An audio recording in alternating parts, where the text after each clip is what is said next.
Numéro un, fait que JP, merci de revenir pour une deuxième fois. Sujet quand même complètement, pas complètement différent, mais quand même, première fois, on parlait de prise de masse à fond, puis là, on s'en va dans une toute autre direction. Fait que merci d'avoir accepté pour une deuxième fois. Ça fait très plaisir.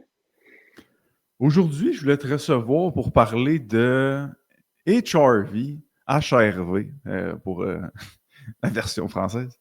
Euh, Puis j'aimerais ça que tu nous parles un peu avant qu'on rentre dans qu'est-ce que c'est, etc., de ton projet de recherche. C'est quoi? Qu'est-ce que tu cherches à savoir? C'est quoi tes mesures, etc. Juste avant là, qu'on rentre dans qu'est-ce que c'est, là, je pense que ça va nous Mhm. donner une certaine swing là, dans ce sujet-là. Good. Je pense que ça serait pertinent de commencer par expliquer c'est quoi le HRV, puis après on va décaler vers le projet de recherche. Ouais. On va dire beaucoup de termes anglais dans ce podcast-là. Je suis désolé. HRV, c'est pour VFC, donc la variabilité de la fréquence cardiaque.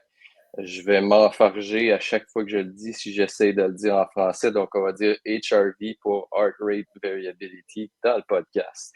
Donc, tout le monde connaît la fréquence cardiaque. C'est, dans le fond, ton cœur bat 60-65 fois par minute. Le HRV, en fait, c'est une mesure qui est une mesure indirecte de l'état du système nerveux autonome. Donc, le système nerveux autonome comprend deux branches que peut-être vous connaissez. La branche sympathique, qui est dans le fond la branche de réaction, le fight or flight, et la branche parasympathique, qui est plus axée sur la relaxation, donc rest and digest, la récupération. Donc, le HRV, c'est une mesure qui est dérivée d'une mesure temporelle à la base entre des battements succédents.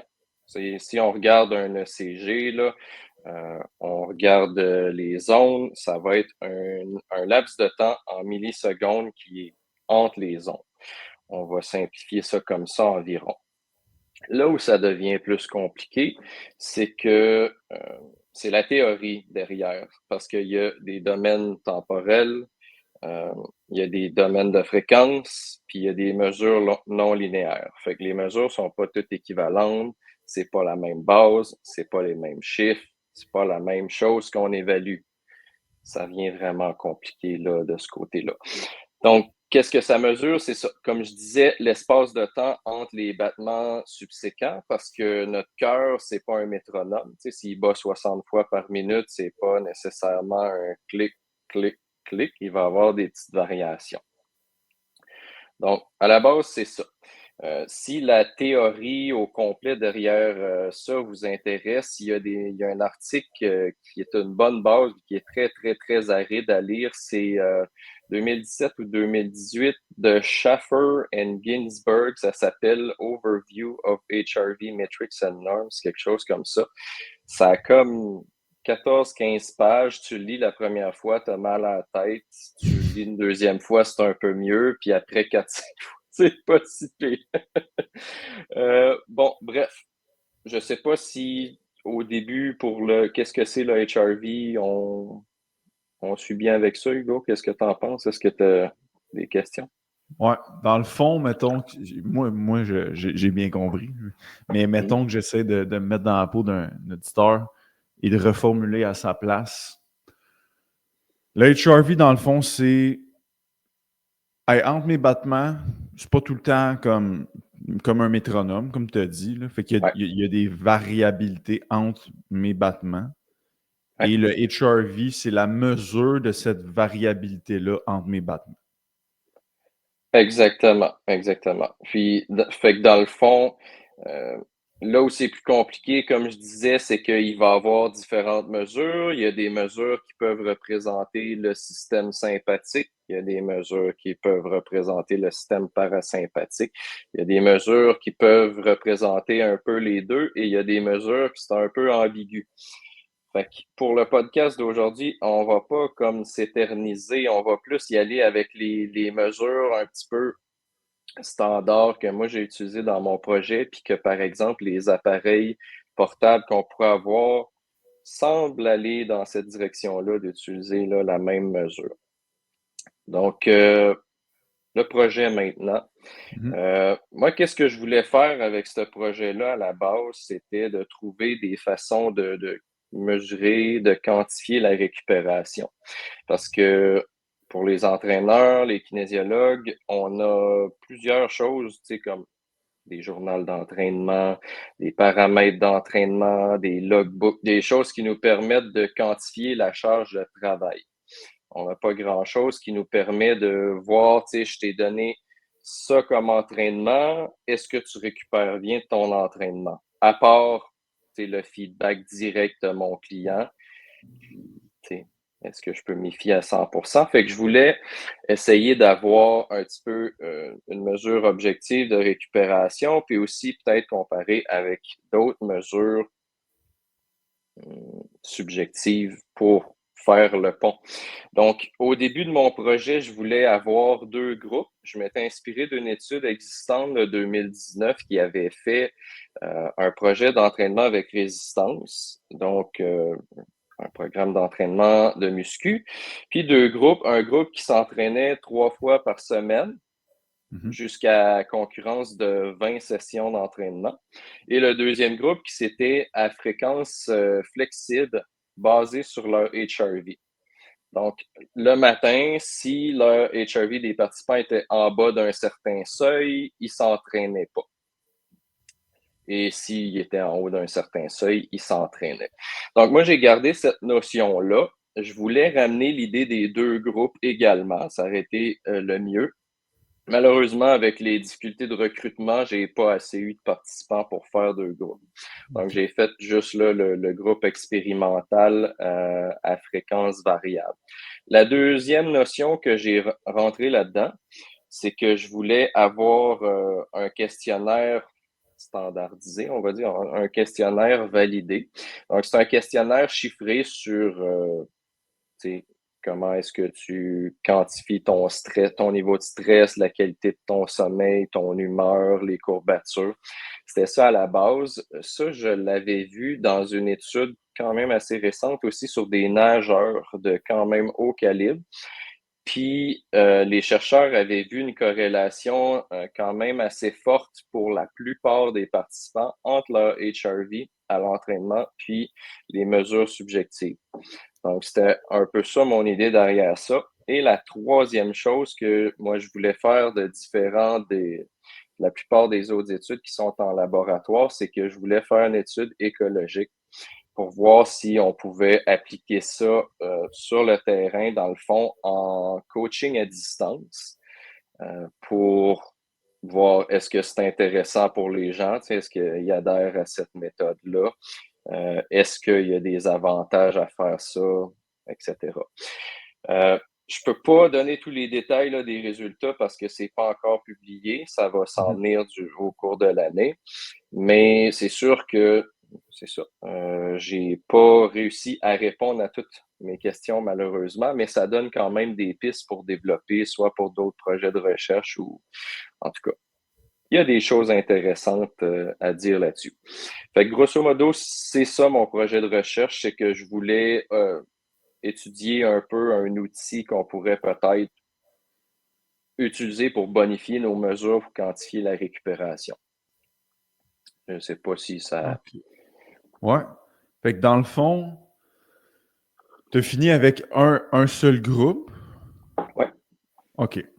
Puis, ce groupe-là, il allait s'entraîner basé sur le seuil de HRV. Ouais. C'est une bonne question, en fait. Ça va me permettre d'expliquer comment, un peu plus le protocole. C'est que j'ai fait des tests pré-post. Fait que dans le fond, composition corporelle, estimation de la force maximale, etc. En laboratoire, c'était la seule partie qui se faisait en lab. Fait qu'au début, je convoque les participants, on fait les tests, ils retournent chez eux. Après les tests, ça c'est assez standard comme approche. Ils font un 5 jours de qu'est-ce qu'on appelle de detraining. Fait qu'ils ne s'entraînent pas de manière intense pendant 5 jours. Puis pendant ces 5 jours-là, je prends leur mesure de base au repos. Fait que là, les participants, ils partent du lab, je leur prête une ceinture polaire thoracique H10. Je leur explique tout comment faire la collecte. Fait que c'est toujours le même standard. À chaque matin, tu te réveilles, tu vas à la salle de bain, tu retournes te coucher, tu mets la strap, tu te couches, puis tu relaxes pendant 10 minutes. Grosso modo, c'est ça. Fait qu'on fait une collecte de 10 minutes, ce qui est quand même assez long. Pourquoi? C'est parce que je voulais conserver au moins un segment de 5 minutes que je pourrais analyser là, par la suite. Fait que le matin, chaque participant prenait ses données, me les exportait par courriel, je recevais les documents, je m'en vais ouvrir ça, je les ouvre dans un logiciel, je traite les données. Pourquoi je traite les données? C'est à cause que euh, c'est des fréquences aussi, le HRV, fait qu'il peut avoir du bruit, il peut avoir des spikes qui n'ont pas rapport dans les tracés. Fait que moi, je prenais la partie de 5 minutes qui était à peu près la plus propre là-dedans, avec pas trop d'artefacts pour pouvoir l'analyser. Fait que je prenais ça, puis après, je leur disais s'ils s'entraînaient ou non. Fait que ça, c'est quelque chose que j'ai comptabilisé aussi dans mon projet. C'est, on appelle ça en anglais dans le projet la compliance.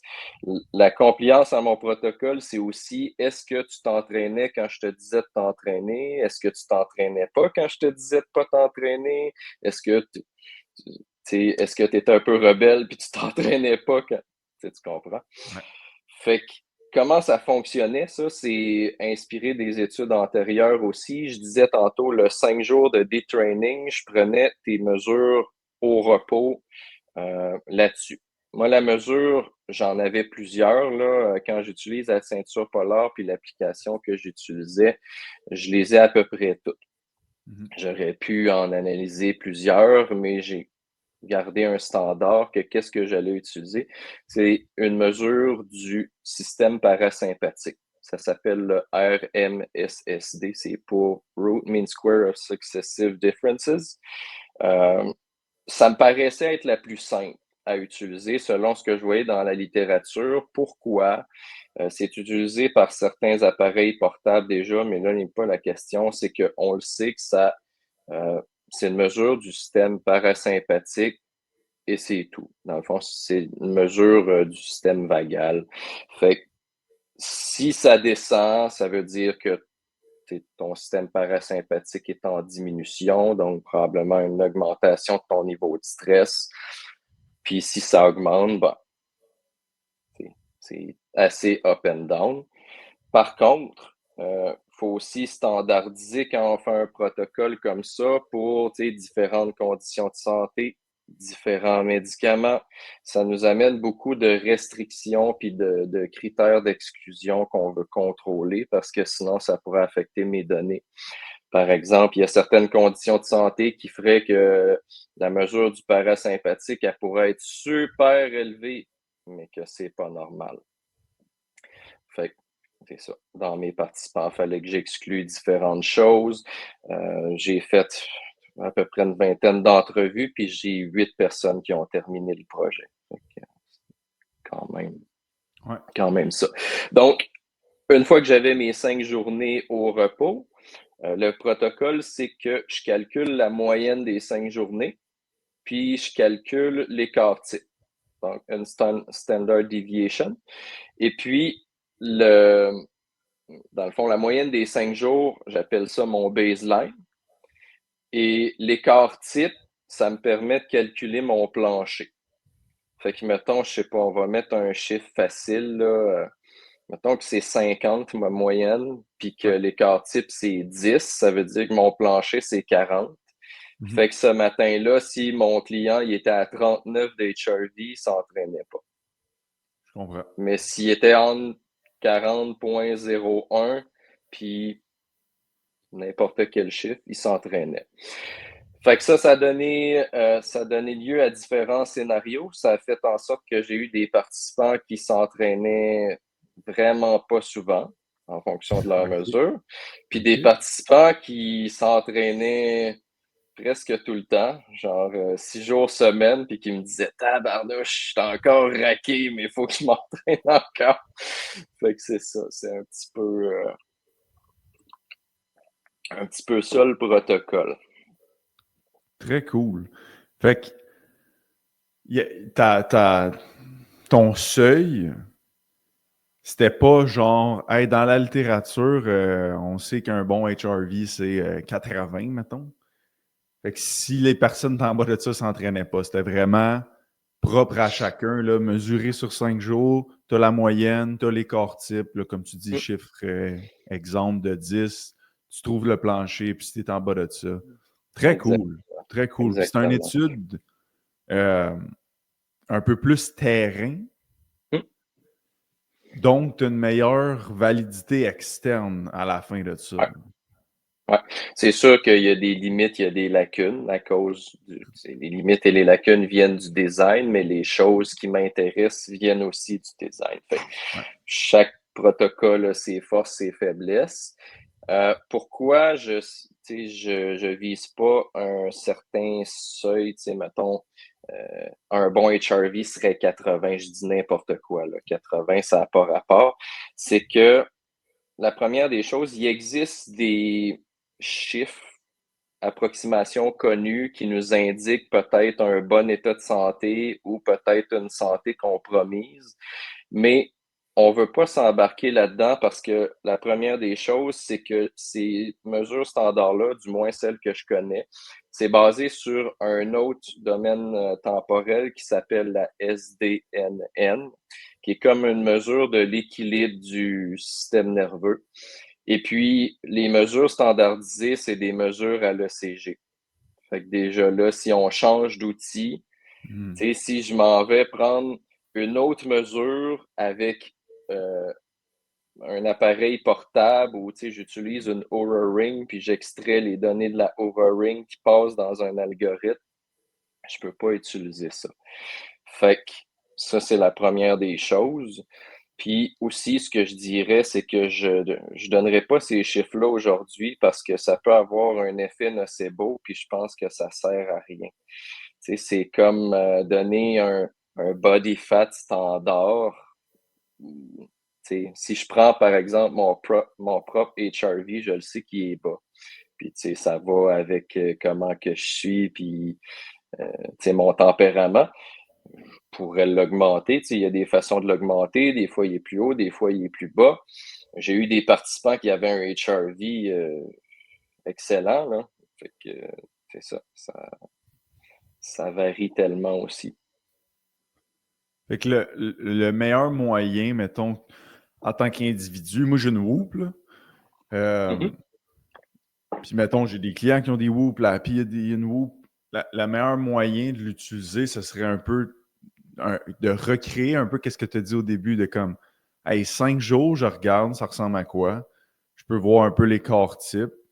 Puis à partir de là, c'est là où je peux plus prendre mes décisions de dire, oups, là, il est trop bas, je récupère mal, à la place de comparer notre chiffre à le standard qu'on pourrait voir, mettons, en recherche ou, mettons, sur Google.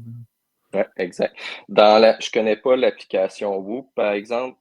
Ça donne ton HRV. Est-ce qu'il y a d'autres données? Ta fréquence cardiaque de repos, Ouais. j'imagine. Fréquence OK. respiratoire, euh, ta température corporelle. C'est la même chose qu'une Oura Ring, mais au poignet, là. Puis les deux OK. sont valides, sont validés OK. jusqu'à à quel point ils sont ultra précises comme Mhm. un outil en laboratoire, je pense pas. Ouais, Mais c'est ça, exactement. Mais c'est toujours la même base quand même. Sauf que de faire le protocole que je disais sur 5 jours, c'est assez standard en recherche. Si, mettons, je lis une étude qui me disent qu'ils ont étudié le HRV, mais qui n'ont pas fait de baseline, je peux déjà dire que l'étude est. Ils savent pas trop quoi faire avec leurs données de HRV parce que j'en ai vu et j'en ai lu. Tu sais, des études court terme sur, mettons, 72 heures ou jusqu'à 4 jours qui vont faire 2, 3 journées d'entraînement. Ils disent, à l'arrivée au lab, on a pris le HRV pendant 5 ou 10 minutes. Puis après ça, on l'a pris à 24, 48, 72 heures. On a juste une mesure ponctuelle. C'est dans un environnement qui est peut-être pas idéal. Fait que c'est pour ça que je voulais vraiment y aller dans cette direction-là. Puis en faisant de moyenne, on élimine un petit peu des spikes journaliers. C'est un peu la même chose que si je voulais prendre mon poids. Mhm. On le sait que si je prends mon poids à chaque lundi seulement, il va y avoir des fluctuations, puis je ne verrai pas la tendance. Fait qu'en faisant une moyenne comme ça sur 5 jours, ça me permet d'éliminer une certaine notion d'erreur, d'avoir une meilleure idée. Puis après ça, quand je traitais mes données, j'avais toutes les données pour chaque jour là, de mes 6 semaines d'entraînement, mais par contre, je les traitais en moyenne par semaine. Dans le fond, je traitais les données d'entraînement pour une semaine, puis je traitais les données de HRV par semaine pour voir s'il y avait des variations d'une semaine à l'autre. Parfait. OK. Fait qu'autrement dit, si, mettons, ton client qui a une bande roue qui veut s'intéresser plus à ça, ben, en l'utilisant, qu'il ait une idée, mettons, une couple de jours au repos, ça a l'air de quoi? Peut-être calculer une moyenne. Puis après ça, regarder, tu sais, s'il s'entraîne, est-ce que ça descend? À quelle vitesse ça remonte? S'il y a quoi que ce soit d'autre qui se passe dans son quotidien, est-ce que ça descend? C'est sûr qu'il y a beaucoup de choses de la vie là, qui vont influencer l'HRV, puis ça bouge beaucoup plus rapidement que ta fréquence cardiaque de repos. Ouais. Puis admettons là, que ça diminue. Tu sais, mettons, là, moi, on va prendre des vrais stats. On va prendre des vrais stats. Moi, on va aller dans ma récupération. Si je check ma moyenne pour la dernière semaine, j'étais à 67. OK. Ce matin, j'étais à 62. Bon, je pense, de mon interprétation, je ne suis pas si loin que ça, fait que j'imagine que c'est peut-être pas comme alarmant, mais mettons que j'aurais été, je sais pas moi, à 40. Ouais. Ça, là, qu'est-ce que ça voudrait dire pour moi, là, de voir que, oh, là, OK, il y a une bonne drop, là. Qu'est-ce que ça veut dire concrètement qu'il y a une bonne drop de même? Mhm. Ça peut vouloir dire beaucoup de choses. C'est pour ça qu'il faut que tu te questionnes un peu quand tu vois la donnée. Tu te questionnes sur, tu sais, qu'est-ce que tu as fait, mettons, la veille ou qu'est-ce qui s'est passé de différent? C'était quoi ton entraînement? T'étais-tu plus stressé? Tu sais, plusieurs choses peuvent l'influencer. Puis c'est dur de dire exactement parce qu'il faut savoir c'est quoi la mesure. Comme je disais tantôt, j'imagine par contre que la Whoop doit prendre la même mesure du système parasympathique que plusieurs des autres gadgets qu'on connaît. Il faudrait que j'aille vérifier. Donc, c'est ça. Ça a diminué. Qu'est-ce que j'ai fait la veille? Ça se peut que mon entraînement la fasse diminuer. On le sait que sur le court terme, l'entraînement musculaire peut faire diminuer le HRV. Si c'est suffisamment intense, la diminution peut durer 24, 48, peut-être même jusqu'à 3 jours selon les personnes. C'est très individuel. Fait que ça, c'est quand même assez bien documenté. Ça pourrait être d'autres choses. Tout dépendamment aussi quand la Whoop va extraire les données. Est-ce que la strap prend les données pendant que tu dors? J'imagine que Ouais, oui, un peu ouais. comme la Oura Ring. Bon. Fait que si tu as fait quelque chose de différent, c'est sûr que une façon de le voir très, très rapidement, c'est consommer de l'alcool. Tu prends une coupe de verre, tu te couches, tes données vont crasher. C'est le plus simple à expliquer. Ça pourrait être aussi simple que j'ai mangé très, très, très tard, je me suis couché, vu que la mesure est prise pendant la nuit, ça pourrait varier d'une certaine manière. Hmm. Ça pourrait être ton niveau de stress aussi. Mhm. Puis physiologiquement parlant, là, c'est c'est- c'est quoi qui se passe pour que ça diminue? Tu sais, toi, en tant que personne qui fait de la recherche, qu'est-ce que Mhm. toi, ça t'indique, le fait que ça diminue, mettons, en dessous du plancher, là, dans tes participants, quand que ça tombe en dessous du plancher, toi, pour te dire, hey, entraîne-toi pas aujourd'hui, pourquoi tu dis ça, tu sais? Qu'est-ce que ça veut dire, dans Ouais, le fond? ouais, exactement. Ben, c'est sûr que moi, mon projet, une des limites du projet, c'est que ça parlait en binaire. Ce que je veux dire par là, c'est que en haut d'un certain seuil, tu t'entraînais, puis en bas d'un certain seuil, tu faisais rien. Tu sais, si, mettons, pour le futur, on voulait prendre ça puis l'améliorer un petit peu, peut-être qu'on aurait pu suggérer que si tu étais en bas de mon seuil, que tu aurais pu faire une activité physique vraiment plus légère. sais, mettons, au lieu d'aller te taper 1 heure de muscu intense, va peut-être prendre une marche. Tu sais, ça va stimuler un petit peu plus le système parasympathique que de faire 1 heure de muscu. Fait que ça aurait pu être comme ça. Une façon de le voir, c'est que, disons que ton HRV tantôt de 67, ça, c'est ton compte de débit. OK? Ton compte de débit, il commence à 67. Puis là, après ça, tu as des stresseurs, ils diminuent à 57. Tu as ton entraînement, il diminue à 47. Tu as d'autres choses qui se rajoutent, il diminue à 37 puis à 27. Fait que c'est un peu ça. C'est comme ton budget en termes de capacité d'adaptation, on va dire. Puis s'il se rapproche, s'il varie beaucoup, c'est un peu bizarre. On a quand même certaines données qui nous disent que les gens qui ont une grosse variabilité au niveau de leur HRV, mettons, ça passe de 150 à 30, puis ça fait des spikes comme ça. Il y a peut-être des associations aussi avec des choses comme la sensibilité à l'insuline, puis d'autres problématiques. J'ai vu des gens aussi où les données, ça ressemble à moi. Les données sont relativement basses, mais relativement stables. À moins qu'il se passe quelque chose, ça part, mettons que c'est à 60, ça tombera pas à 12 le lendemain, à part s'il se passe de quoi de très, très, très bizarre. Fait que c'est un peu ça, là. Ouais. Fait que ça veut dire que, mettons que je passe de 60 à 12 là, dans ton exemple. Fait que, mettons quelqu'un qui écoute qui a accès à ces stats-là, puis il y a des grosses drops de même, ça veut dire que son système nerveux, il en a mangé une claque, là. Mettons qu'on on le dit de même, là. C'est comme il est moins fresh le lendemain pour être capable d'en prendre. C'est un peu ça? Ouais, en gros, c'est ça. Puis, tu sais, moi, un peu dans les coulisses, quand je faisais cette collecte-là, j'étais toujours en contact avec mes participants. En fait, c'était du 7 jours sur 7 pendant 6 semaines là, de collecte. Fait que à chaque jour, s'il n'y avait pas rien de problématique ou quoi que ce soit, je faisais juste dire, tu sais, tu t'entraînes pas, tu t'entraînes pas. Puis si les gens avaient des questions, ils répondaient. Puis ça m'est arrivé là, des drops quand même assez importantes. Ce que j'ai remarqué, tu sais, anecdotiquement, j'avais une couple d'étudiants dans mes participants. Puis la fin de la collecte a comme tombé proche de la fin de session. Puis à un moment donné, j'en ai un de mes participants qui a passé de comme, tu sais, il y avait une moyenne de HRV au-dessus de 100, puis qui était rendu dans le low two digits, là, tu sais, dans le 10-20. Je suis comme, Oh shit! qu'est-ce qui s'est passé? Fait que là, il me dit, ouais, j'ai pas tant dormi.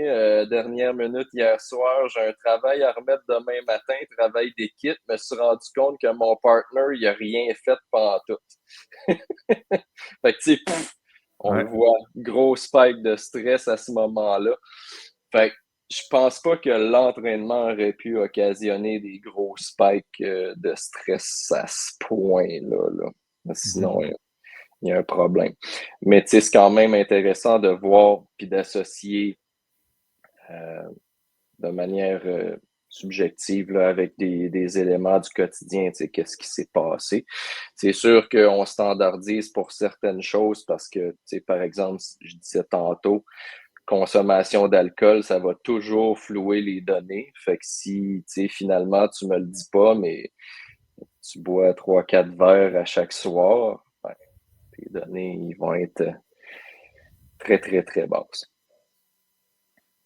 Puis quel est l'impact, mettons on va aller voir l'impact d'un HRV, mais mettons section par section, là, mettons l'impact sur les performances physiques, que ce soit dans le gym ou moi, j'ai en tête une cliente qui va définitivement écouter ce podcast-là parce qu'elle s'entraîne pour un Ironman. Oh, Quel OK. est l'impact d'un HRV point, là, de cette stats-là sur nos performances là, physiques? Mm. Euh, Ben, c'est sûr que faut pas, selon qu'est-ce que j'ai lu puis qu'est-ce que je connais actuellement, on peut pas prendre le HRV puis dire que ça correspond à d'autres mesures de récupération. Tu sais, par exemple, mon HRV, il peut pas me donner d'informations sur mon niveau de dommage musculaire Mhm. ou quoi que ce soit de ce genre-là qui a rapport à l'entraînement. Fait que le HRV, tu sais, comme on disait tantôt, m'indique à quel point mon système nerveux est fresh ou l'inverse.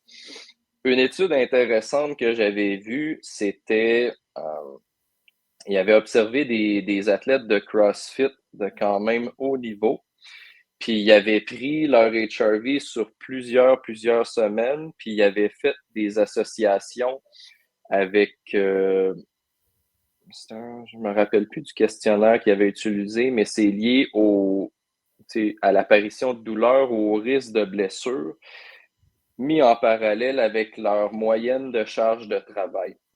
Fait qu'il OK. avait vu que ces athlètes-là, si leur HRV était vraiment à la baisse et que la charge de travail était élevée, il augmentait leur risque de blessure.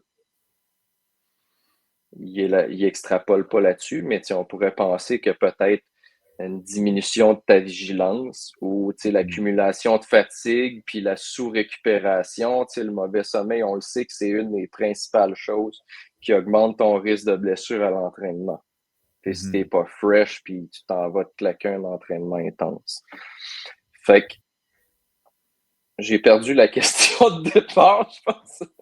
T'es encore dessus? Ouais. C'est quoi l'impact d'un HRV sur les perfos, que ce soit gym, whatever? Fait que là, c'est comme, hey, il peut avoir un impact sur le risque de blessure. Ouais.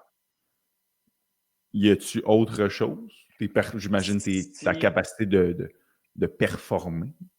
Ouais, le lien avec ta performance, je suis pas au courant s'il y en a un. Je me rappelle d'une étude assez récente qui avait faite sur des powerlifters. Puis si je me souviens bien dans ça, il disait que les gens qui avaient eu les meilleurs résultats en compétition, il y avait un HRV quand même assez stable en préparation.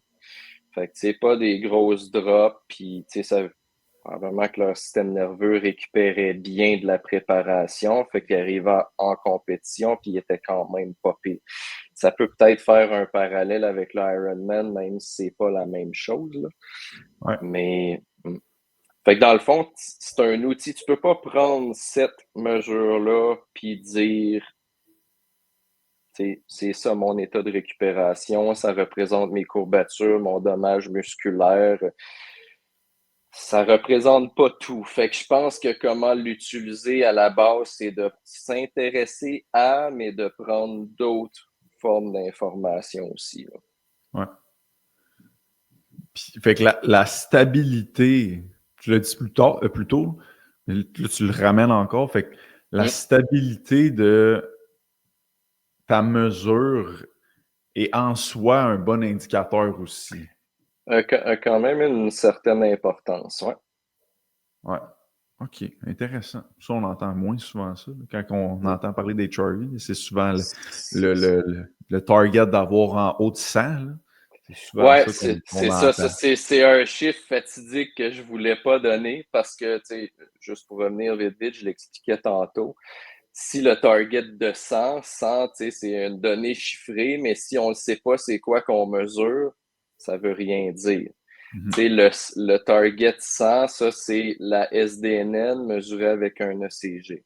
Mhm. Fait que si, par exemple, avec ta Whoop-Ben ou la Oura Ring, je mesure une autre variable, cette variable-là pourrait être inférieure à la SDNN. Puis là, je regarde mon 67, puis je suis comme, je suis pas en santé. Ah, Je le regardais quotidiennement là, avec mes participants. Je prenais la mesure du système parasympathique. Je regardais la SDNN, puis la SDNN est quand même généralement supérieure. Pas tout le temps, là, mais ouais, ouais. souvent. Ce qui est plus important, c'est prendre ta mesure sur une coupe de jours, voir c'est quoi ma moyenne, puis à partir de là, si on va y arriver dans une coupe de, peut-être pas 5 minutes, là, mais tantôt, mettons, de comment on pourrait peut-être améliorer ça. Mais si Mhm. tu vois que hey, ma moyenne, c'est ça, Là, j'essaie d'implanter des nouvelles choses dans ma vie, puis depuis que j'implante telle affaire, c'est comme, hey, il augmente, il augmente. C'est comme, that's good. C'est un peu plus dans cette ordre d'idée-là qu'on veut Ouais, être versus j'ai 60, j'ai entendu que c'était 100, asti, c'est de la marge, je récupère pas bien.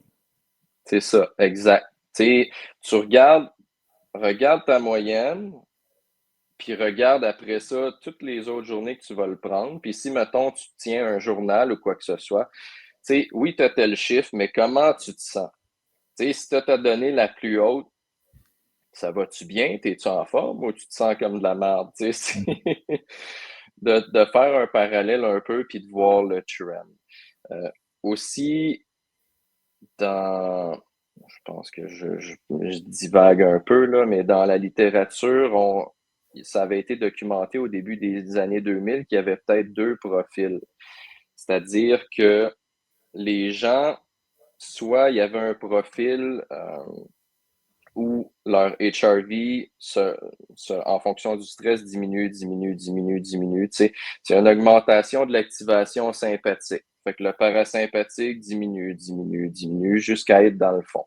Et qu'il y aurait peut-être un autre profil qui fait que oui, ton HRV diminue, mais à un moment donné, quand tu es tellement en sous-récupération, paf, ton parasympathique remonte en flèche, comme si c'était une espèce de sympathetic withdrawal, on va dire, où ce que ton corps te dit je suis plus capable, fait que tu tombes knock-out puis il te force à récupérer. Mm-hmm. Fait que ça a été documenté aussi là, chez certaines personnes. Fait que si tu vois que ton HRV diminue, puis de manière, pow, il remonte en flèche, peut-être regarder comment tu te sens là, à ce moment-là. Ouais. OK. Fait que niveau performance, on a risque de blessure, possiblement les performances physiques, là, dépendamment de c'est quoi. Surtout la stabilité, mettons, pendant la préparation. Si on voit qu'il y a une stabilité pendant une préparation pour un Ironman, une compétition de powerlifting, whatever, c'est quand même un bon indicateur que la récupération se passe quand même bien. Et que ce serait au niveau de la performance. Est-ce que peut-être que tu ne sais pas, mais au niveau performance cognitive, là, fait que tout ce qui est, tu sais, là, moi je suis à l'uni puis tout, là, j'aime. Et puis je travaille 50 heures, fait que c'est comme quand j'étudie, j'aime ça être bien concentré, puis comme. Fait que y a-tu un lien entre le HRV et cette capacité-là de bien performer au niveau cognitif? Ça, je sais pas. Honnêtement, je peux pas dire beaucoup de choses là-dessus. Pourquoi? C'est que, quand on fait un projet de recherche, qu'est-ce qu'on lit? On tunnel vision un peu vers un Ouais. sujet qui est quand même assez précis. Fait que ça veut dire tout ce que j'ai consulté dans les dernières années, qui est pas, mettons, qu'est-ce que le HRV, puis les normes, les métriques de base. C'est beaucoup orienté sur différents designs chez des populations entraînées ou non. Fait Mhm. que, ça a rapport avec l'entraînement, principalement la musculation. Un peu cardio, mais je suis pas allé lire tout ce qu'il y a. C'est beaucoup d'articles, c'est beaucoup de lectures. Fait qu'au niveau cognitif, je peux pas donner d'association là, vraiment. Puis mettons qu'on avait encore là, j'ai pas lu d'article, là, mais mettons que j'y vais d'un argument logique. Mhm. J'aurais tendance à croire que si, mettons, on reprend ton truc là, de hey, pendant une semaine, tu prends ta mesure, puis là, mettons, ça drop beaucoup, Mhm. beaucoup. Fait que j'imagine. Dans ma tête, ça ferait du sens, du moins, qu'il y ait un impact sur à quel point je suis capable, tu sais, me concentrer, bien retenir l'information. Mhm. En tout Qu'il y cas, ait tout ça, une ouais. C'est ça, qu'il y ait une moins bonne performance. Par exemple, si je regarde mon trend personnel présentement, euh, je sais que ma fréquence cardiaque de repos est un petit peu plus élevée que qu'est-ce que c'est d'habitude. Je sais que mon HRV il est plus bas que d'habitude. Je sais que présentement, mettons les derniers quelques mois, j'en ai pas mal là, sur mon plateau. Fait on peut voir que peut-être on a de la difficulté à fournir dans ces moments-là, puis on est un petit peu plus à côté. Fait que c'est certain que il y a probablement un impact sur la concentration, la performance, ta capacité à donner autant de rendement. Ça, c'est pas mal certain. Comme on disait par rapport à l'entraînement, si tu es plus fresh, il y a certains avantages. Pour certains types d'activités, du moins, tu dis que ton système nerveux a bien récupéré. Il y a peut-être d'autres choses qui ont moins bien récupéré, mais c'est ça. Je ne veux pas extrapoler trop loin, mais ça serait quelque chose à aller regarder là, davantage. Ouais. Puis est-ce qu'on sait par rapport à gestion du stress, mettons, il y a plus ton HR, tu sais, mettons que tu vois une tangente à la haute vers ton HRV, ben, tu vas être plus capable de gérer du stress. Puis stress, c'est tellement large comme maudit terme. Là. Souvent, c'est comme stress, boire du café, c'en est un, s'entraîner, c'en est un. Fait que cette capacité-là, en tolérer, est-ce qu'on sait que le HRV, il y a un peu une relation avec ça? Ben, c'est un peu comme ça qu'on l'utilise. En fait, présentement dans la pratique, on revient à l'idée de carte de débit de tantôt. Ouais. Tout prend la définition de stress. Là, quand tu travailles avec tes clients, tu leur expliques sûrement soit le verre d'eau ou quoi que ce soit. Là, toutes ces images-là qui nous disent, là, tu as beaucoup de choses, tu as ton travail, tu as la famille, tu as telle relation qui va pas bien, tu as telle source de stress, tu as un stress financier. Mais ton HRV est un peu à l'inverse. Si on prend la mesure du parasympathique, encore, on revient à ça. S'il descend, ben, ton compte de débit diminue. Là. Ça veut dire que tu es moins capable de prendre de dépenses. C'est un peu ça l'image là, qu'on veut donner. Ouais, parfait. Donc, l'impact, donc pour fermer cette section-là, l'impact du HRV, lorsqu'on a la donnée, puis on voit un peu la tangente, si elle va à la hausse, c'est comme si je venais de recevoir ma paye. j'ai plus de lousse pour me permettre du stress. Stress étant très large, encore une fois, que ce soit l'entraînement, que ce soit, hey, je peux avoir une présentation orale, je peux avoir un peu plus de stress au travail. Bref, j'ai plus de lousse pour me le permettre. Versus quand ça diminue, j'ai moins de lousse pour me permettre du stress. Encore là, stress étant très large. En théorie, c'est un peu ça. Mais tu fais aussi le parallèle avec ton ressenti. Comme je disais tantôt, on ne veut pas utiliser la mesure, puis la mesure fait foi de tout. Mais tu essayes d'observer quand tu es vraiment dans ton plus haut, est-ce que tu te sens bien? Ou est-ce que tu es peut-être le profil où ce qu'une année, tu es vraiment fatigué, puis ton système parasympathique monte en flèche, mais tu as l'impression que tu n'as aucune capacité ces journées-là. C'est peut-être un indicateur que ton système parasympathique il te comme shut down pour justement te permettre de récupérer. Fait que ce point-là, juste être sûr, je le comprends bien. Là. Comme tu dis, si le HRV diminue, fait que moi je suis à 67, là il s'en va à 57, s'en va à 47, s'en va à 37, 27, 17, définitivement un signe que c'est comme, OK, là, il y a de quoi qui n'est pas normal qui se passe. Puis un matin, il tombe à, je dis n'importe quoi, 90. Ça me démontre que, si je l'image, là, que le parasympathique a comme pris le contrôle et dit, OK, là, c'est ça. Là, c'est assez, repose-toi. C'est ça, c'est un peu ça. Si, mettons, on avait pris différentes mesures dans ce scénario-là, ce qu'on verrait possiblement, c'est que tes mesures du sympathique, ils seraient en augmentation, puis tes mesures du parasympathique, ils seraient en diminution pendant une période de temps. Puis de manière, le sympathique, là, tu sais, il est dans le fond pendant un bout de temps, puis là, de manière, tu n'es plus capable d'en donner plus, fait que ça ferait comme flore. Puis ton parasympathique prendrait le dessus. Mais tu regardes la mesure cette journée-là, puis tu ne seras pas plus en forme. Ouais, c'est ça. C'est plutôt que tu t'es poussé au bout, puis là, c'est un shutdown. Tu sais, ton ordinateur, il a fermé tout seul. C'est à peu près ça qu'on verrait. Là. Ouais, très intéressant ça. C'est pour ça que c'est important de Moi, je trouve ça toujours difficile, l'espèce de regarder comment on se sent. Parce que d'une part, je suis comme vrai, mais d'une autre part, on dirait que je suis comme, il y a du monde qui deviennent tellement obsédés par ça que j'ai l'impression que ça peut venir biaiser réellement comment ils se sentent. Mm. C'est-tu quelque chose qui a de la littérature dessus ou que tu as pu voir? Je suis pas sûr de comprendre la question. Tu veux dire, mettons, la perception de la personne par rapport à son état, ses courbatures ou d'autres choses? Ouais, mettons, tu sais, j'ai l'impression qu'on n'est pas tant un bon juge pour savoir, c'est comme, tu sais, mettons, l'alimentation intuitive, là, c'est un parallèle, là. Ouais. Ah, ben, tu sais, le corps envoie des signaux. C'est comme, ouais, mais quand, je sais pas, t'es anxieux, le corps envoie le signal aussi de manger de la bouffe. C'est pas parce que t'as faim, c'est parce qu'il veut un renforcement externe.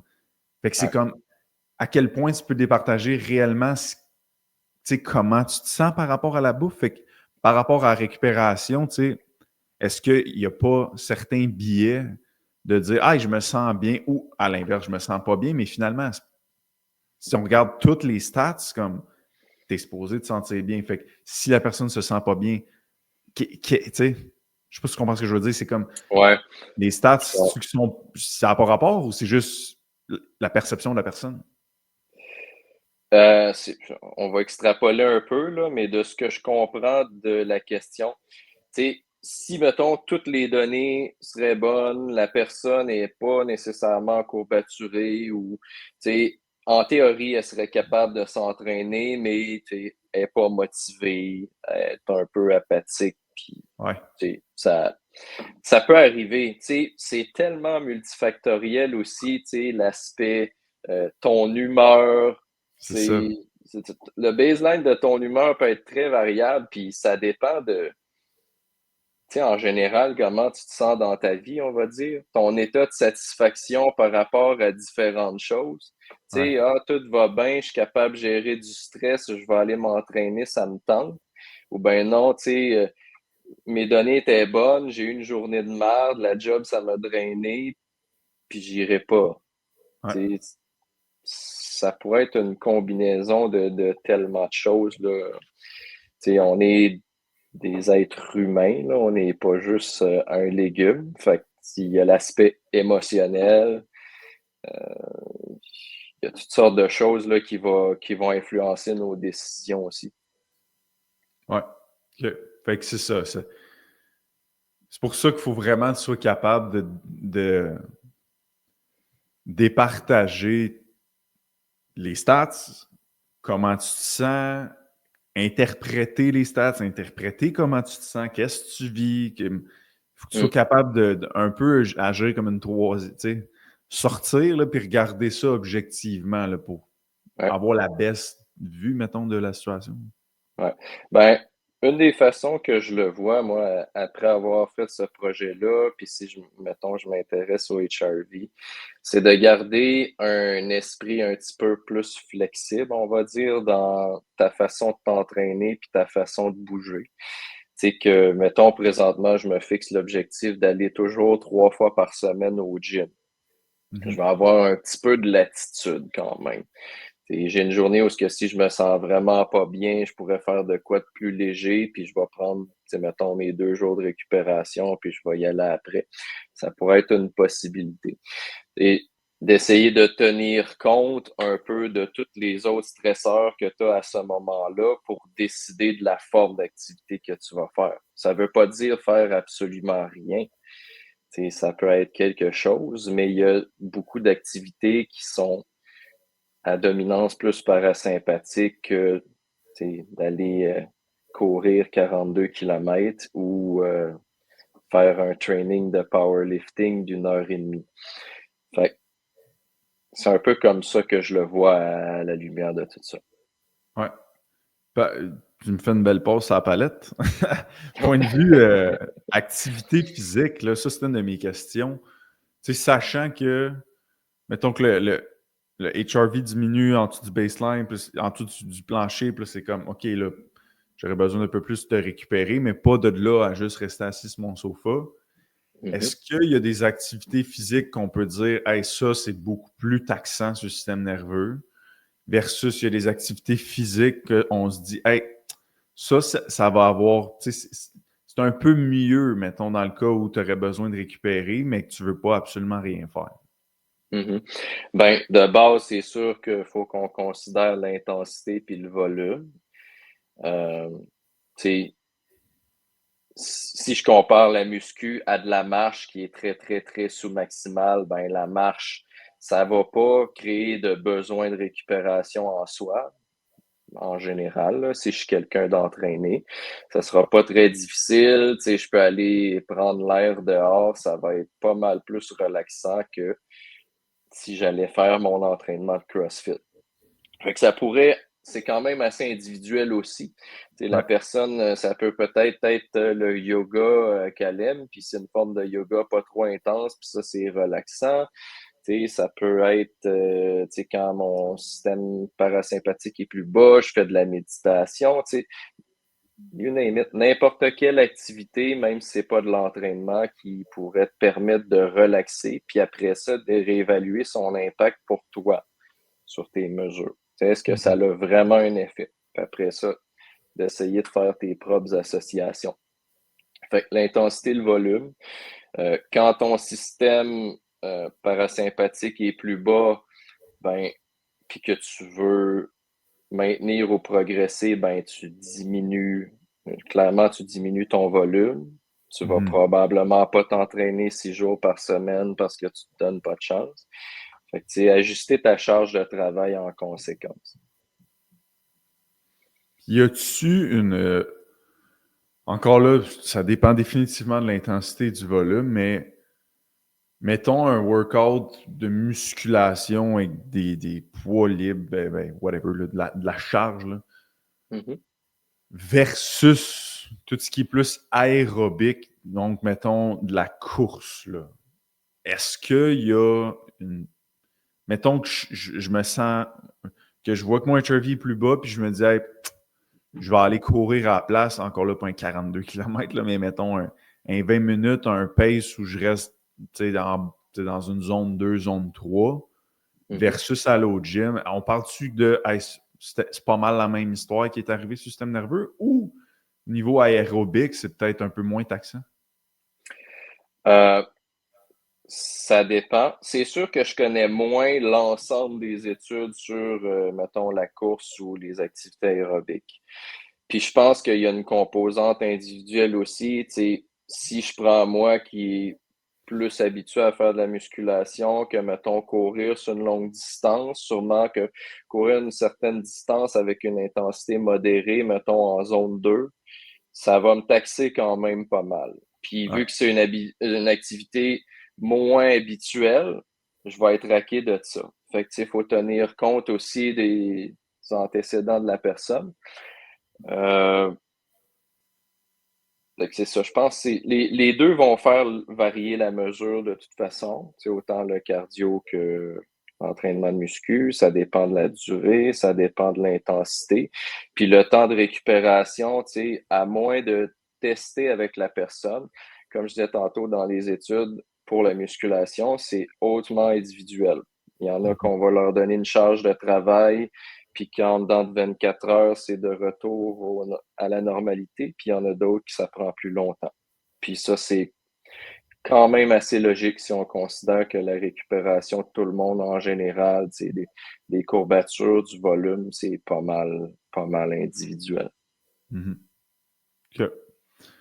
Puis admettons que j'ai mon baseline, j'ai mon plancher, puis là, moi, je me dis, hey, moi, je veux augmenter ça. Moi, je Mhm, veux augmenter ma capacité, là, je veux augmenter ma limite. Là. Tu mhm. sais, je veux augmenter ma paye. Ouais, c'est ça. Comment, tu sais, quel comportement dans le quotidien je peux avoir qui va m'aider? Est-ce qu'il y a des choix d'activité physique qui sont plus importants? C'est quoi qui a un impact positif sur ça? Mm. En termes d'entraînement, en tout cas de ce qu'on connaît, la musculation n'a aucun effet pour faire augmenter ton baseline. C'est pas c'est pas le système cardiovasculaire qu'on entraîne principalement. Si on revient au début, on le sait que le HRV est dérivé de la fréquence cardiaque. Il y a une relation inversement proportionnelle, presque assez significative entre ta fréquence cardiaque et ton HRV. Fait que si ta fréquence cardiaque augmente beaucoup, ton HRV descend. Généralement, c'est ça. Fait que les types d'entraînement qui vont te permettre d'augmenter ta forme cardiovasculaire puis de descendre ta fréquence cardiaque au repos vont augmenter ton HRV. Fait que si tu t'entraînes en zone 2, zone 3, tu améliores ton cardio. Au niveau de l'entraînement, c'est ça qui ferait augmenter ton HRV. Je sais pas si c'est quand même clair. Ouais, ce que je comprends, c'est faire du cardio, mettons, zone 2, zone 3, va me permettre d'améliorer mes capacités cardiovasculaires. Et en améliorant ces capacités-là, à la longue, ça va justement que mon battement cardiaque va être plus bas. Puis lorsqu'il est plus bas, le HRV a tendance à être plus haut. Oui, c'est ça, exactement. Si je veux influencer la mesure au niveau de l'entraînement, c'est pas mal la seule chose que je peux faire, c'est d'augmenter ma capacité cardio-respiratoire. Je vais voir que ça va influencer la mesure parce que je vais augmenter mon endurance. Pour le même effort, ma pulsation va être plus basse. Fait qu'au repos, mon pouls au repos va être plus bas. Les gens qui ont un pouls d'athlète, là, en bas de 50 un peu, ils ont sûrement un HRV quand même assez élevé. Là. Ouais. Puis, parlant de pouls d'athlète, c'est la première fois que j'entends ce terme-là, mais on dirait que mettons, ma cliente qui fait son entraînement pour l'Ironman, pense qu'elle rentrerait là-dedans avec elle a genre un HRV de 160 par bout. C'est très haut. Tu sais, le pouls d'athlète, qu'est-ce que c'est? Puis qu'est-ce qui influence ça? Est-ce purement génétique ou? C'est vraiment pas un sujet que je connais là, dans le grand détail, mais sur le pouls, tu sais, puis il y a une grosse composante génétique quand même sur ça va être quoi, ta tension artérielle puis ton pouls. Il y a aussi une grosse influence de ton tempérament, ton système nerveux. Le système, la fréquence cardiaque, c'est très associé au système sympathique. Le pouls augmente quand tu t'actives, aussi un stresseur, puis ta fréquence cardiaque augmente pour réagir, pour essayer de fournir puis de mettre ton corps en mode réaction. Mm-hmm. Fait que généralement, les gens qui ont un tempérament pas mal plus smooth, ils ont une fréquence cardiaque au repos qui réussit à se maintenir plus basse. Fait que ça va dans ce sens-là. Ouais. J'avais lu une étude, c'était le lien entre les traits de personnalité et le HRV. OK. Puis le neuroticisme, qui est la sensibilité aux émotions négatives, était corrélé justement négativement au HRV. Ça veut dire que plus les gens avaient un haut neuroticisme, plus le HRV avait tendance à être bas, ce qui fait du sens parce que si tu vis plus d'émotions négatives, le load de stress est plus grand. Fait que tu sais, quand tu dis tempérament, je pense que ça fait absolument du sens. Ça fait beaucoup de sens. Puis tu sais, c'est un peu, je vais appeler ça la réactivité. Mettons, il arrive un événement X, la personne 1 puis la personne 2 vont pas réagir nécessairement de la même façon. C'est une question d'interprétation puis de réaction. Fait que, tu sais, il y a des gens qui sont un type très, très réactif, qui a un nouveau stresseur, même si c'est pas un gros stress, sur le coup, ça va être énorme. Ouais. Fait que oui, tu sais, ça aurait une influence quand même assez grande. Fait que niveau activité physique, c'est ça. Après ça, quel autre genre d'habitude de vie, du quotidien favoriserait une amélioration là, de notre HRV? Beaucoup de choses qui vont être associées à tes habitudes de vie, honnêtement. Si on agit là-dessus, ben, tout ce qui va favoriser une meilleure récupération. Autrement dit, si on dit que c'est une mesure de l'état de récupération de ton système nerveux, ben, Si ton niveau de stress est très élevé puis que tu dors pas adéquatement, tu dors pas assez, tu te sens fatigué, ton alimentation est pas adéquate, ton rythme circadien est un peu bizarre parce que, je sais pas moi, tu te couches très très tard ou tu veux décrocher, fait que tu sors, tu consommes de l'alcool, ton système nerveux, sur le coup, c'est it feels good, tu as l'impression de décrocher, mais c'est comme là, tu tombes sur la carte de crédit. Là. Ta carte de débit était dans le fond. Là, tu dis comme je t'ai écœuré, il faut que je décroche. Puis là, tu embarques sur la carte de crédit. Ça, c'est autre chose, mais en fait, ton sommeil, j'ai pas vraiment d'informations pour te dire, par exemple, que la durée de ton sommeil a une influence directe sur ton HRV. Mais c'est sûr que ton état de stress puis la qualité de ton sommeil a certainement là une influence. Ensuite de ça, ben, c'est à peu près toutes tes habitudes de vie. On a parlé beaucoup de stress. Au niveau de ton alimentation, c'est sûr, dépendamment quand tu prends ta mesure, si tu manges beaucoup, mettons un repas copieux en soirée, puis ton appareil prend la mesure durant la nuit, il va avoir une influence. Mais tu sais, comment tu te sens aussi en te levant? Est-ce que ça l'a embourbé ta digestion, puis tu te réveilles, tu te sens comme groggy à cause de tes habitudes alimentaires le soir? C'est quelque chose à regarder aussi. Mais certainement, en modifiant à peu près toutes tes habitudes de vie, tu vas voir une incidence. Améliorer ta routine de sommeil, t'assurer que tu dors bien. Puis ça a un gros rapport aussi avec ta charge de stress ou ta charge de stress perçue à ce moment-là. Fait que, même si j'ai quand même des bonnes habitudes, puis que présentement, je suis quand même assez surchargé, ça se peut que temporairement, j'ai de la misère à l'améliorer. Fait que peut-être qu'il va falloir que s'il y a des choses que je peux pas contrôler, admettons, ma charge de travail va pas diminuer dans l'immédiat, ben, je vais plutôt aller jouer sur le reste puis ajuster mes autres choses en conséquence.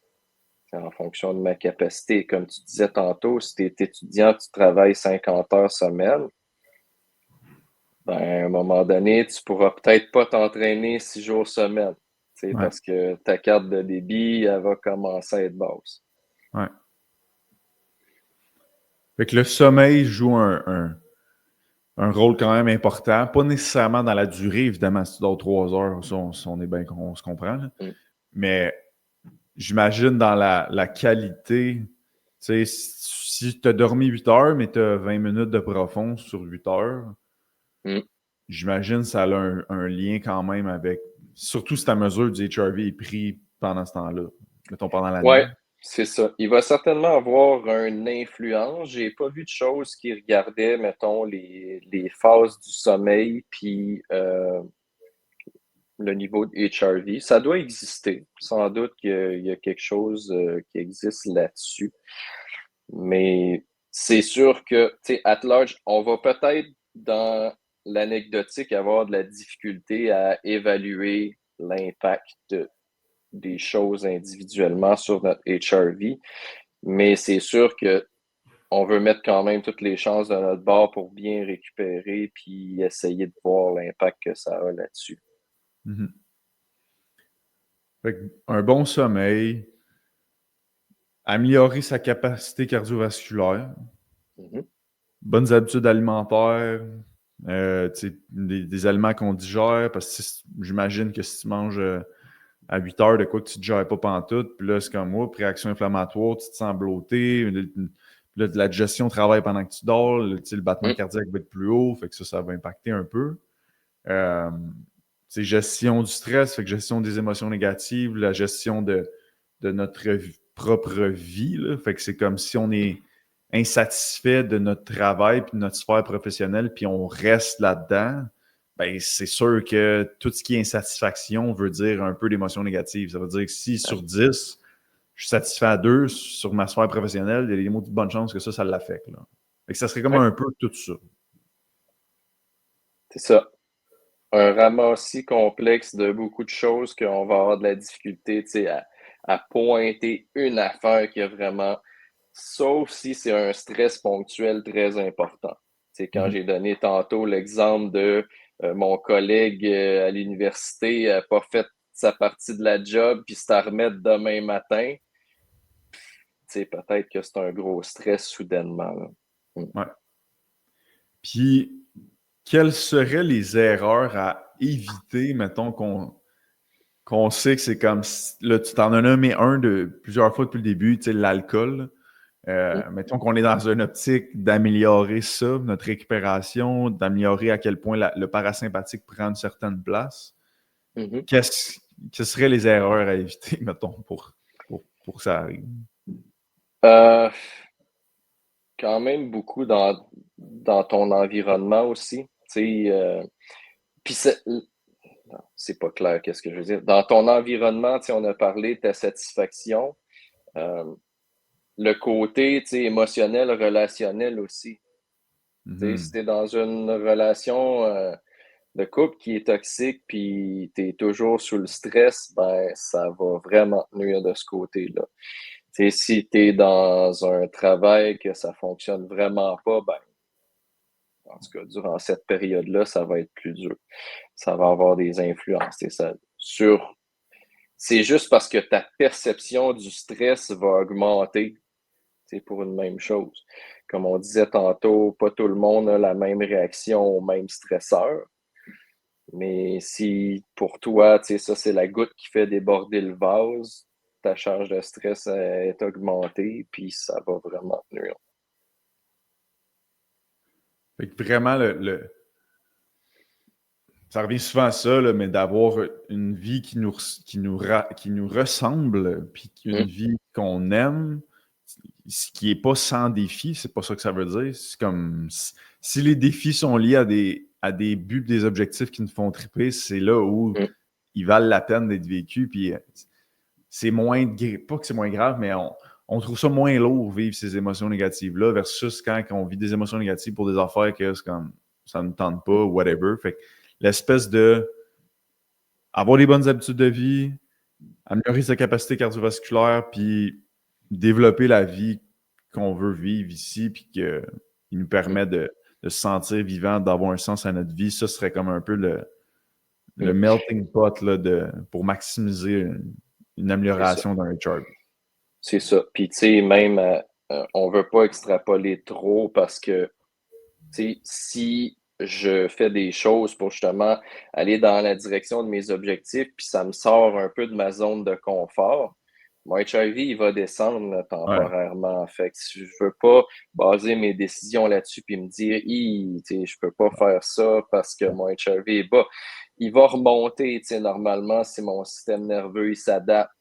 Ouais. Mais si je veux, tu sais, ça se peut que j'ai un très bon HRV de base, puis là, il a fallu que j'aille à une telle conférence, à une telle place, donner une présentation, puis ça m'a stressé. Puis cette journée-là, avec le voyagement, puis le stress de ça, ben, mon HRV, il a droppé. Mais tu sais, je veux voir les tendances après, je veux voir comment je me sens. Ça me donne de l'information, tu sais, sur l'état de mon système nerveux dans mon quotidien. Mhm. Fait que c'est ça. Tu sais, je veux pas tout décider en fonction de ça non plus. C'est intéressant de regarder, par exemple, qu'est-ce qui se passe. Ouais. Puis si après, tu sais, un peu comme on revient au parallèle avec le poids, même si c'est différent, c'est des pommes puis des bananes, là, c'est la tendance. Fait que là, Mhm. si la tendance est vraiment plus basse que mon baseline que j'avais mesuré, ben là, j'essaie de me questionner vraiment sur, tu sais, qu'est-ce qui a changé? Mhm. Tu sais, y a-tu des choses de vraiment différentes de d'habitude de pendant que je faisais mon baseline? Y a-tu des habitudes que j'ai changées ou, tu sais, j'ai-tu des stress supplémentaires, etc. Puis comment je me sens? Ouais. Fait que je peux, mettons que la personne, elle court jamais, Mhm, elle se met à courir, elle s'ajoute ça, ça reste un stress. À court terme, possiblement, ça peut diminuer son HRV, mais si la personne persiste dans cette activité-là, à long terme, on devrait idéalement avoir une certaine capacité d'adaptation et là, qui remonte avec cette nouvelle activité-là. Oui, possiblement. En fait, si on revient à tantôt quand on disait que si ma fréquence cardiaque au repos est plus basse, j'ai une meilleure capacité cardiovasculaire, mon HRV devra augmenter. En théorie, si j'ai une meilleure capacité cardio-respiratoire, ça se traduit par aussi une plus grande facilité à faire des choses sous-maximales au quotidien qui prennent de l'endurance. C'est positif de ce côté-là aussi. Ouais. Numéro 1, fait que 1h10 de jasage de HRV, j'espère que ça l'a éclairci quelques trucs pour les gens. Puis j'étais curieux, avant qu'on termine, quand est-ce que ton projet de recherche va être publié et tout? Tu sais, je sais que c'est souvent le process est long là, pour publier l'article, mettons. Fait que t'en es où par rapport à ça? Je te dirais que présentement, j'ai à peu près 80% de l'article qui est sur papier. Ouais. Fait que moi, j'écris l'article au complet, puis après ça, je me casse la tête avec la métho, la pagination, puis tout mettre ça beau pour envoyer au journal qu'on va viser. Fait que présentement, j'espère que ça va être tout réglé avant septembre. Si je suis positif, dans le fond, dans les prochains mois, on va soumettre au journal. Puis là, après ça, ben, il y a plein de choses qu'on ne contrôle pas, c'est-à-dire le temps que ça va prendre pour le journal à le recevoir. Est-ce qu'il l'accepte? Est-ce qu'il trouve des reviewers? Puis là, après ça, un délai de peut-être 4, 5, 6 semaines pour recevoir le feedback. C'est accepté avec des corrections ou c'est de la merde, on veut rien savoir. Ouais. Mm. C'est un process Fait qui que, est long par écrit. La publication, mettons, là, par écrit, là, ça peut prendre. Parce que, mettons, ça fait combien de temps que tu t'es mis à. Mettons, ta collecte de données est finie, ça fait combien de temps? ça fait presque un an. Ah, c'est ça, c'est fou. Mm, C'est c'est ça. fou, man. Ça fait presque un an. C'est sûr que là-dessus, il y a une couple de mois que j'ai moins travaillé parce que, bon, j'ai le travail, j'ai d'autres choses, j'étais plus fatigué, j'étais moins là-dessus. Mais petit à petit, c'est sûr que quelqu'un qui fait de la recherche à temps plein, écrire, quand tu as tes données, tu prends le mois qui suit pour regarder tes données, rouler des stats, virer ça de bord, revirer ça de bord, regarder tout ce que tu pourrais trouver là-dedans, puis faire le tri de qu'est-ce qui est pertinent. Mettons, tu te donnes 3-4 semaines pour faire ça, c'est réaliste. À moins que tu aies un projet énorme avec vraiment beaucoup plus de données que le mien. Puis après ça, ben, tu pars ton papier. Puis une fois que ton papier est prêt, puis que la mise en forme est adéquate pour le journal que tu vas cibler, ben là, tu le soumets, puis après ça, ben, il y a des choses que tu ne contrôles pas. Ouais, comme s'il l'accepte ou pas, s'il veut que tu corriges. C'est ça, exactement. Fait que c'est tout dépendamment du journal, tout dépendamment du type de papier.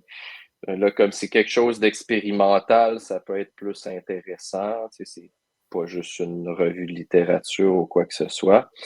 Mais c'est ça, ça dépend des intérêts du journal. Des fois, il y a des gros journaux qu'ils vont recevoir ton papier puis ils vont dire on reçoit une tonne de soumissions. Présentement, malheureusement, votre sujet, ça ne correspond pas à nos intérêts tant que ça. Fait qu'on leur vire de bord. Ou sinon, ben, comment ça fonctionne, c'est qu'ils vont trouver des reviewers, puis après ça, tu vas recevoir des corrections, suggestions de modifications. Fait que ça, c'est ce qu'on appelle le processus de revue par les pairs. Ouais.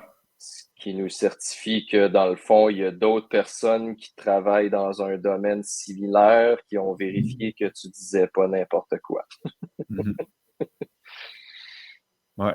Ben, on te le souhaite. Moi, je te souhaite que ça ça se passe bien, qu'il accepte et que ça soit publié. Puis quand ça sera chose faite, tu reviendras, puis on jasera en détail. On en a parlé un peu là, de la méthodologie puis comment tu as fait ça, mais les résultats, qu'est-ce que ça veut dire, comment on peut s'en servir, etc. Je pense que ça pourrait être fort intéressant.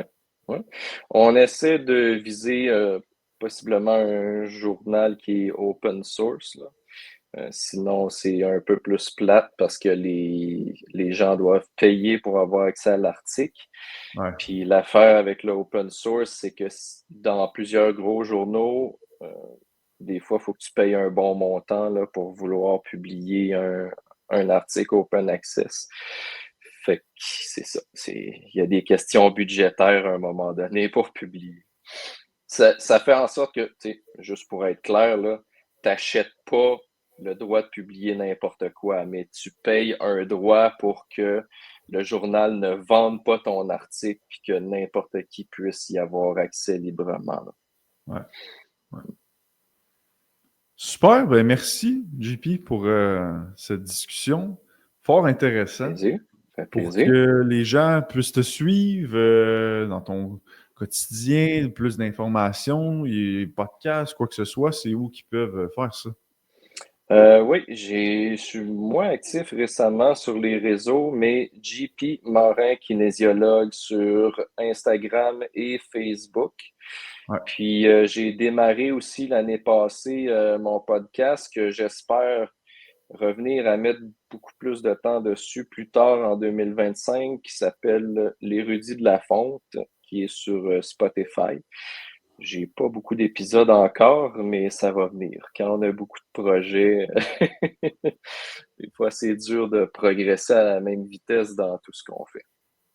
Ouais, ben, je vais mettre les liens dans la description. Puis encore une fois, merci pour cette belle discussion.